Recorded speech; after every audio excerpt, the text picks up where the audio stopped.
हर कोई चिंता में है। एवरीबडी इज़ इन पैनिक क्योंकि चिप की शॉर्टेज हो रही है। मैं बड़ी चिप्स की बात नहीं कर रहा हूँ, मैं बात कर रहा हूँ उन माइक्रो चिप्स की जो कार्स में लगती हैं। इन माइक्रो चिप्स का शॉर्टेज हो रहा है। इसका क्या फ़र्क पड़ने वाला है कार्स पे, मैं आज उसी के बारे में आपको बताऊँगा। आज जितनी भी कारें आ रही हैं वो बहुत ही ज़्यादा हाई-टेक हैं। उनमें से कुछ कारों के नाम हैं जैसे कि ये ऑडी आरएस ई-ट्रॉन। अगर आपको इसका वीडियो देखना है तो आप हमारे इस चैनल पे सब्सक्राइब करके इस चैनल पे देख सकते हैं। तो ये बहुत ही ज़्यादा हाई-टेक कार है, पर इस पे उसका इतना फ़र्क नहीं पड़ा और ऐसा क्यों है, तो आज हम इसी बारे में बात करेंगे। तो आज का वीडियो शुरू करते हैं और बात करते हैं कि चिप शॉर्टेज का फ़र्क क्या पड़ रहा है कार्स पे।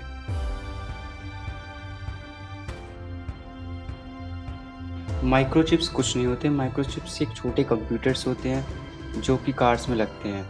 बात कर लो निसान की नई कार की, जिसमें 50% एक्स्ट्रा सेंसर्स है पुरानी वाली निसान के मुकाबले।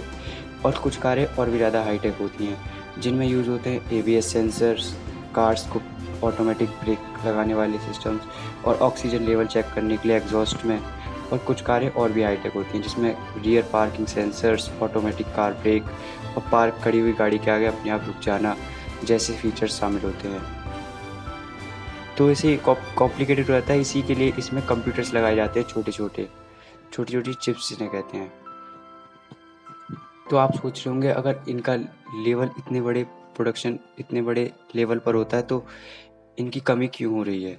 तो इसकी कमी का कारण है कि इसका जो प्रोडक्शन करते हैं वो सिर्फ कुछ ही देश हैं जहाँ से ये आती हैं। तो उसमें से काफ़ी सारे देशों पे इसका काफ़ी ज़्यादा इफ़ेक्ट पड़ा है। तो उन देशों में जो इसका सबसे पहला नाम आता है तो उस देश का नाम है ताइवान। 70% चिप्स यहीं से बनती हैं और ये चिप्स सिर्फ कार्स के लिए नहीं, मोबाइल फ़ोन्स के लिए भी बनाते हैं, जो कि ज़्यादा अच्छी होती हैं, ज़्यादा फास्ट होती हैं और ज़्यादा एक्सपेंसिव भी होती हैं। इसकी वजह से इनका प्रोडक्शन ज़्यादा ज़रूरी होता है। और कार्स के मुकाबले कार्स अपनी चीज़ों को जल्दी अपडेट नहीं करती मोबाइल की तरह, इसलिए वो पुरानी और थोड़ी सस्ती चिप्स का इस्तेमाल करती हैं जो थोड़ी बड़ी होती हैं। पर मैटर करती है सप्लाई चेन। अगर सप्लाई बढ़ती है घटती है, इसका बहुत ज़्यादा इफ़ेक्ट पड़ता है कार की प्रोडक्शन पर। और ऐसा ही हुआ कोरोना वायरस के लॉकडाउन के पास। जब कोरोना वायरस का लॉकडाउन लगा तो कार्स पे उसका बहुत ज़्यादा बुरा इफ़ेक्ट पड़ा। जैसे ही कोरोना वायरस लगा और लॉकडाउन लगा तो लोगों ने कार खरीदना बंद कर दिया। लोग सोचने लगे, क्या आपने कार खरीदी कोरोना वायरस लॉकडाउन में? हमें कमेंट सेक्शन में ज़रूर बताएं। लोगों ने जब कार खरीदना बंद कर दिया तो उसका इफेक्ट कार की सप्लाई पर भी हुआ।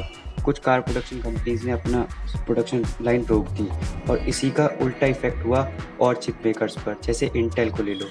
और इनकी डिमांड बढ़ने लगी घर में रहते हुए, जैसे कि मैं बात कर रहा हूँ टैबलेट्स की, नए 5G फ़ोन्स की और लैपटॉप प्ले स्टेशंस की, नए एक्सबॉक्स सीरीज़ की भी। तो इसकी वजह से इनका प्रोडक्शन पे फ़र्क पड़ा और ये ज़्यादा अच्छी होती हैं, ज़्यादा फास्ट होती है, तो इनका प्रोडक्शन ज़्यादा ज़रूरी था। इसकी वजह से कार की प्रोडक्शन बंद हो गई और कार्स को काफ़ी ज़्यादा फेस करनी पड़ी दिक्कत। और जब आप किसी चिप का प्रोडक्शन रोक के किसी और चिप का प्रोडक्शन करते हो तो ये बहुत ज़्यादा एक्सपेंसिव पड़ता है चिप मेकर्स को। तो ये बहुत ज़्यादा मुश्किल हो जाता है कि इसका प्रोडक्शन बंद करके दूसरी का प्रोडक्शन शुरू करो।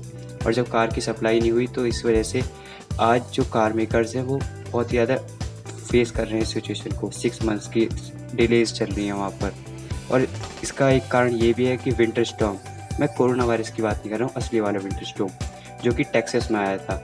ये अब तक का सबसे बड़ा विंटर स्टॉर्म है जो कि टेक्सास में आया है। और दुनिया की 12% चिप की डिमांड सिर्फ टेक्सास से ही पूरी होती है, जिसकी वजह से विंटर स्टॉर्म आने की वजह से इलेक्ट्रिसिटी बंद हो गई, सारी चीज़ें बंद हो गई और बहुत सी कंपनियां बंद हो गई, जैसे कि नाम है इन्फिनियन का।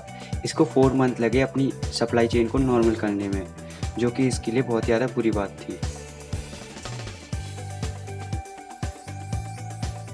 और भी बहुत सी कंपनियां हैं जिन पर इसका इफेक्ट पड़ा। तो उनमें से बहुत सी कंपनियों के नाम में से एक नाम है जिसका प्रोडक्शन पे फ़र्क पड़ा, उसका नाम है रेनेसा। रेनेसा की एक फैक्ट्री है जापान में जिसे उसे बंद करना पड़ा और उसकी वजह से जो कारें बहुत ज़्यादा हाईटेक थी और जिनकी वजह से काफ़ी ज़्यादा सेंसर्स यूज़ होते थे उनका प्रोडक्शन भी बंद करना पड़ा। मर्सिडीज़ ने अपनी नई कार EQZ का प्रोडक्शन भी बंद कर दिया है और मैज़दा ने भी। और मिनी कूपर जिसकी फैक्ट्री ऑक्सफोर्ड में है, जो कि 3 डोर और 5 डोर हैचबैक बनाती है, उसने भी अपना प्रोडक्शन बंद कर दिया। और जैगवार और लैंड रोवर ने भी अपनी हाइब्रिड कार्स का प्रोडक्शन बंद कर दिया, जिसकी वजह से उस पर भी काफ़ी ज़्यादा इफेक्ट पड़ा है। और वॉक्सवैगन, जो कि दुनिया की सबसे बड़ी कंपनी है, कार कंपनी, जो कि हर साल बहुत ही बड़ी ज़्यादा मात्रा में प्रोडक्शन करती है कार्स का, उसने भी अपने कार्स का प्रोडक्शन कर दिया, जैसे टुरांग, केन, Q7 और ऑडी Q8। और BMW ने भी अपनी BMW X1 और X3 हाइब्रिड मॉडल्स का प्रोडक्शन बंद कर दिया। और फोर्ड ने अपने ट्रक्स को भी बनाना बंद कर दिया। पर निसान ने अपनी इस कार का प्रोडक्शन चालू रखा, क्योंकि उसके पास एक एक्स्ट्रा फैक्ट्री है जापान में, जहाँ पे से इसका प्रोडक्शन हो रहा है। पर हर कार कंपनी के पास ऐसे ऑप्शन नहीं होते। बहुत सी कार कंपनियां हैं जिस पर इसका बहुत ही ज़्यादा बुरा असर देखने को मिल रहा है। इसकी वजह से इसमें कार की डिलेज़ हो रही हैं, और यहाँ तक कि कुछ कार मेकर्स को तो अपनी प्रोडक्शन लाइन को ही पूरी तरीके से बंद करना पड़ा।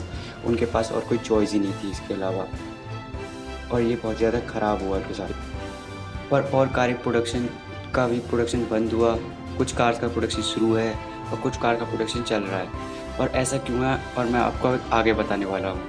तो ऐसा इसलिए है क्योंकि कुछ कार्स ने अपने लिए पहले से ही बचा के रखी थी चिप्स, जो कि जब वो पूरा टाइम आए, जैसे कि अब आ रहा है क्योंकि चिप की शॉर्टेज हो रही है, तब उनका यूज़ कर सकें।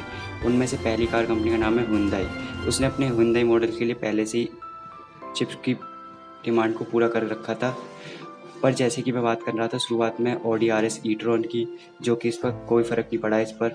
और ऐसा इसलिए है क्योंकि BMW iX और ऑडी RS e-tron जैसी कारें नई 5G टेक्नोलॉजी का यूज़ करती हैं। मैं बात कर रहा हूँ वही टेक्नोलॉजी की जो कि फ़ोन्स पे और आपके लैपटॉप्स वगैरह में लगती है। इसकी वजह से इस पर कोई फ़र्क नहीं पड़ा है, क्योंकि ये टेक्नोलॉजी बहुत महंगी आती है और इसका प्रोडक्शन अब भी शुरू है। इसकी वजह से इनकी डिमांड सप्लाई में कोई चेंज नहीं आएगा, और इसकी सप्लाई होती रहेगी। तो आपको इस बात की चिंता करने की ज़रूरत नहीं है कि आगे आने वाली EVs का क्या होगा, तो उनकी सप्लाई ऐसी रहेगी। तो कैसी लगी आपको ये वीडियो? अगर आपको इन्फॉर्मेशन अच्छी लगी है तो आप प्लीज़ इसे लाइक करें, शेयर करें और सब्सक्राइब करें हमारे यूट्यूब चैनल को।